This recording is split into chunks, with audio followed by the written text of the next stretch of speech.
Dans un monde où les réseaux sociaux dominent les relations humaines, un groupe d'influenceurs parvient à se hisser au sommet, attirant des millions de followers par leur charisme, leur authenticité et leurs conseils de vie. Pourtant, derrière les filtres parfaits et les collaborations de marque, un sombre secret est dissimulé.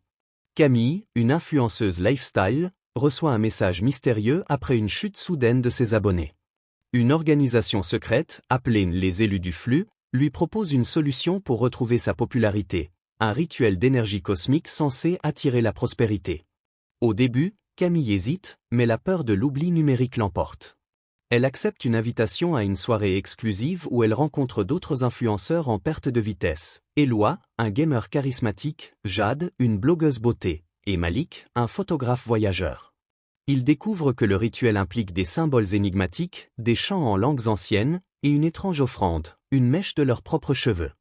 Après la cérémonie, Camille et ses compagnons constatent une augmentation incroyable de leur influence. Leurs vidéos explosent en visibilité, leurs abonnés se multiplient, et les collaborations affluent. Mais avec la gloire vient un prix, des rêves troublants, des visions de figures encapuchonnées, et une étrange fatigue qui les consume peu à peu. Un soir, Camille remarque un détail glaçant, un symbole apparu sur son poignet, identique à celui tracé lors du rituel. Elle comprend que ce pacte n'était pas anodin. Alors qu'ils cherchent des réponses, les influenceurs réalisent que les élus du flux sont liés à d'anciens cultes de manipulation d'énergie vitale. Chaque like ou partage qu'ils reçoivent siphonne une infime portion de leur essence, alimentant un réseau mystique global. Camille, Eloi, Jade et Malik essaient de rompre le pacte, mais la tentation de la célébrité est trop forte pour certains. Jade, aveuglée par le pouvoir, rejoint pleinement les élus, trahissant ses anciens amis. Camille découvre un ancien grimoire expliquant que les élus ne sont pas humains, mais des entités parasitaires vivant à travers la gloire des autres. Leur rituel exploite les réseaux sociaux pour contrôler la population et maintenir leur immortalité. Malik propose un plan audacieux, utiliser leur propre influence pour révéler la vérité. Cependant, ils savent que cela les mettra en grand danger. Le groupe diffuse en secret des indices à leurs abonnés, rassemblant une armée de followers éveillés. Lors d'un live stream final, ils dévoilent tout, confrontant Jade et les chefs des élus dans une bataille mêlant technologie et magie. Bien que les élus soient affaiblis, la victoire a un coût. Camille perd une partie de son âme dans le combat, mais elle retrouve une vie simple, loin des projecteurs, et devient une voix pour les dangers des réseaux sociaux. Les réseaux sociaux restent un champ de bataille entre ombre et lumière. Les survivants du groupe, bien que marqués à jamais, continuent de veiller, prêts à affronter de nouvelles menaces qui pourraient surgir des écrans. Les ombres derrière les écrans après la chute des élus du flux, Camille pensait avoir tourné la page. Mais la victoire avait laissé des cicatrices, la perte de sa moitié spirituelle, l'éclatement de son groupe d'amis, et la méfiance constante envers les réseaux sociaux. Pourtant, elle ressentait un étrange vide, comme si une partie de la menace restait en suspens. Les réseaux sociaux, bien que secoués, continuèrent de croître. Une vague de nouvelles plateformes émergea, promettant transparence et respect de la vie privée. Mais dans les coulisses, d'anciennes forces se regroupaient. Camille, maintenant retirée à la campagne, découvre qu'une mystérieuse plateforme nommée Etreal gagne rapidement en popularité.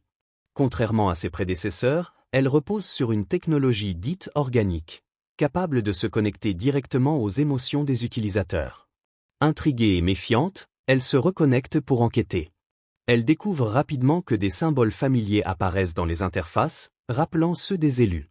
Plus inquiétant encore, certaines vidéos virales contiennent des motifs subliminaux qui provoquent des comportements étranges chez les spectateurs, comme des états de transe ou des obsessions inexplicables. Camille décide de contacter ses anciens amis. Malik, désormais un photographe de guerre, accepte de l'aider, mais il est amer, accusant Camille de les avoir poussés à sacrifier trop. Eloi, devenu un streamer engagé, refuse d'abord, disant qu'il ne veut plus risquer sa vie pour une cause qu'il ne comprend pas. Quant à Jade, elle a disparu après la chute des élus, mais des rumeurs suggèrent qu'elle serait liée à Etreal. Camille trouve un allié inattendu, un hacker surnommé Ghostbyte, qui prétend avoir décrypté les algorithmes d'Etreal. Il lui révèle que la plateforme n'est pas simplement technologique, elle est vivante. Elle se nourrit des émotions humaines, amplifiant la haine, l'envie et la peur pour croître en puissance. En enquêtant, Camille découvre que les élus n'étaient qu'un rouage dans une machine beaucoup plus grande. Etreal est une manifestation numérique d'un ancien esprit connu sous le nom de Nyx, une entité qui prospère dans le chaos et l'adoration de masse. Nyx a utilisé les élus pour ouvrir la voie, mais maintenant, elle prend forme à travers la technologie. La confrontation finale se déroule dans une salle immense, baignée de lumière vibrante et de murmures incessants, le cœur de Nyx. Camille est forcée de choisir, détruire Etreal, ce qui entraînerait l'effondrement total des réseaux sociaux mondiaux, ou tenter de sceller Nyx en risquant sa propre vie. Avec l'aide de Ghostbyte et Malik, elle parvient à lancer une attaque contre le code central de Nyx.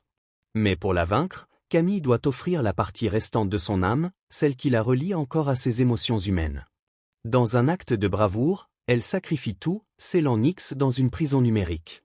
Les réseaux sociaux s'effondrent temporairement, provoquant une crise mondiale. Mais au fil du temps, de nouvelles formes de connexion émergent, basées sur l'authenticité et des interactions réelles. Malik devient un auteur respecté, racontant leur histoire. Eloi, après avoir été libéré d'Etreal, crée une communauté hors ligne dédiée à la santé mentale et aux dangers de la technologie. Quant à Camille, son esprit subsiste quelque part dans les fragments numériques, un gardien silencieux veillant à ce que Nyx ne ressurgisse jamais. Les murmures des écrans se sont tus, mais les ombres, elles, ne disparaissent jamais complètement.